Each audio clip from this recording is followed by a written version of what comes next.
After last week's devastating earthquakes in Venezuela, most of the news coming out of that area is really hard, to be honest.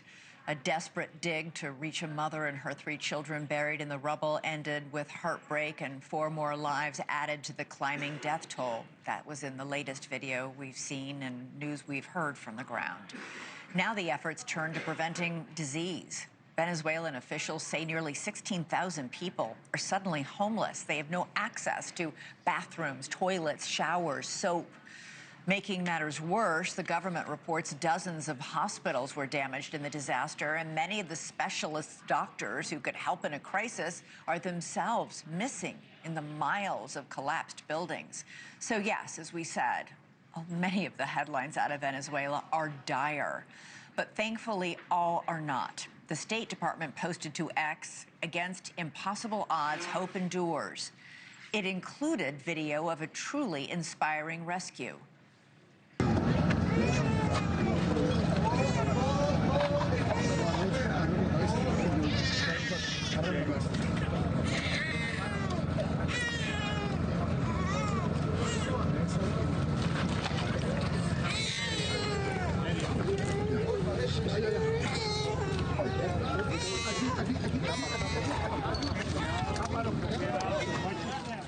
Unbelievable, a baby crying, but finally freed after several days buried under concrete, breathing in dust, no food, no water. The baby and his mother both were saved by a group that is based in Virginia, Fairfax County Urban Search and Rescue. And joining us now is John Morrison, the public information officer with the group. He was there with his team that saved that baby's life. John, wow. I saw that video when you first posted it. The Department of State posted it. I couldn't believe what I was seeing. Talk me through how many hours it took to dig out that baby and its mother, how you knew they were inside the rubble. Yeah, and thank you for having us on. It was quite an emotional experience. We arrived in the area late Friday evening, after having flown in from the United States. Immediately as we set up our base camp, we set out some recon teams, and they quickly found local firefighters that had heard a victim in the structure but didn't have the tools or the training to safely rescue them. That's exactly what we trained for ourselves, and our partner team from Los Angeles County were deployed by the Department of State along with 2 teams from Florida.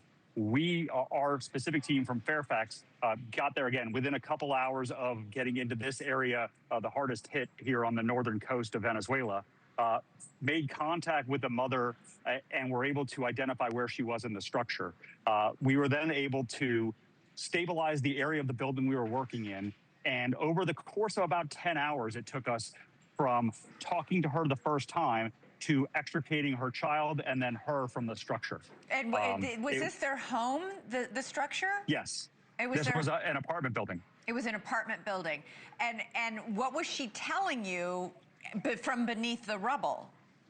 That she was okay. Her baby was a little lethargic, so a little bit slower than the baby would normally be. It was a 9-month-old baby boy.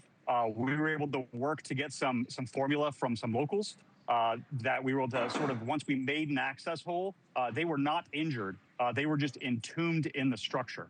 So we were able to then take that formula and give that in so that the baby could get some nutrition, pass some wipes in so that the mom could clean the baby off. And again, over the next couple hours, it took us to get that child out. And since then, we've had, oh, sorry, go ahead. Go ahead.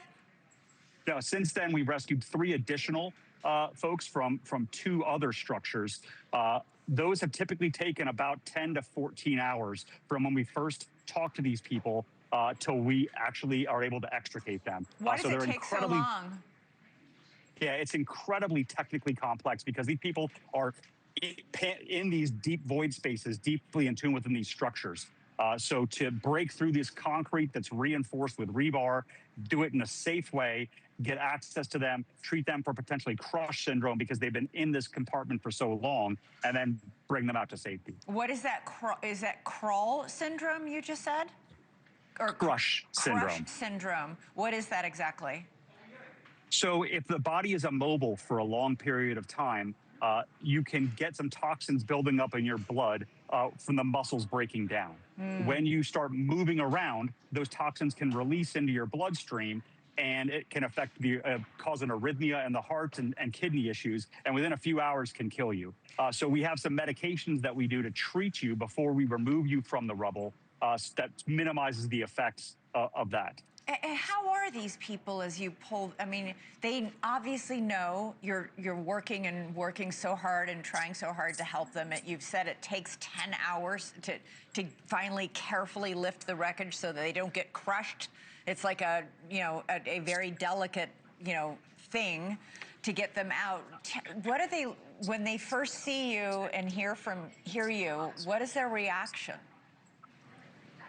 It's rejoicing.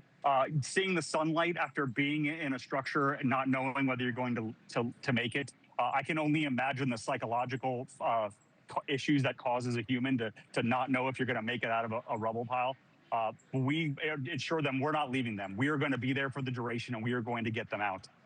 And so when they come out, it is complete elation. And all of us, the rescuers, whether it's us working with the local bomberos here in Venezuela that we've been working with that have been fantastic to work with, everybody is just elated when it is such an emotional high.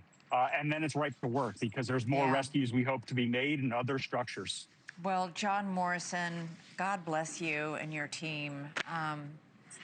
And I really hope you find more people alive to rescue, truly. Thank you so much. Stay safe. You're welcome.